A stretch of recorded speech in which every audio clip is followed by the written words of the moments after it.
Hi மக்களே, இன்றைக்கி நம்ம டேமில் பார்த்திங்கன்னா மழை இல்லைங்க, நல்ல வெயில் அடிச்சிச்சு. கிளைமேட் வந்து சூப்பராக இருந்துச்சு. டூரிஸ்டினுடைய வருகை அப்படிங்கிறது இன்றைக்கி அதிகமாக இருந்துச்சு. கடையில் கொஞ்சம் வேலை, அதனால் வீடியோ வந்து எடுக்க முடியலை. கடையை அடைச்சிட்டு வீட்டுக்கு வந்த உடனே மகாகந்த சஷ்டி விரதம் 4வது நாள் விரத சாப்பாடு.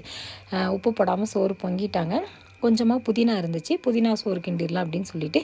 ஏன்னா வீட்டில் உள்ளவங்களுக்கு சாப்பாடு எல்லாமே அத்தை ஆக்கி வச்சுட்டாங்க. எனக்காக மட்டும் புதினா சோறு கிண்டுவோம் அப்படின்னு சொல்லிட்டு வெங்காயம், பச்சை மிளகா, சின்ன சீரகம், ஒரே ஒரு தக்காளி இதெல்லாம் போட்டு வதக்கிட்டு, கொஞ்சம் புதினா வந்து தனியாக ஆஞ்சி கழுவி வச்சுருக்கேன். அதையும் இதோடு சேர்த்துட்டு போட்டு வதக்கிட்டு அப்படியே சோறோடு மிக்ஸ் பண்ணிடலாம் அப்படின்னு சொல்லிட்டு கொஞ்சம் துவையல் வந்து அத்தை அரைச்சி வச்சுருந்தாங்க. தேங்காய் துவையல் அரைச்சி வச்சுருந்தாங்க, உப்பு சேர்க்காம.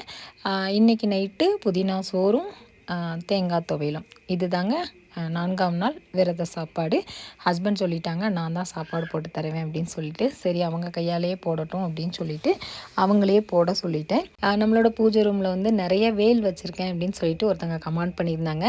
அது என்ன அப்படின்னு பார்த்தீங்கன்னா, நான் எந்த முருகர் கோயிலுக்கு போனாலும் அங்கேருந்து ஒரு வேல் வாங்கி கோயிலுக்குள்ளே போயிட்டு முருகர்கிட்ட காமிச்சிட்டு அப்படியே நான் வீட்டில் கொண்டாந்து வைப்பேன். இது வந்து நான் ரெகுலராக பண்ணிக்கிட்டு இருக்கேன். இப்போ மலேசியா போயிருந்தப்போ கூட அங்கேருந்து ஒரு வேல் வாங்கிட்டு கோயிலில் போய் சாமி முன்னாடி காமிச்சு அப்படியே வீட்டில் கொண்டாந்து வச்சுருக்கேன்.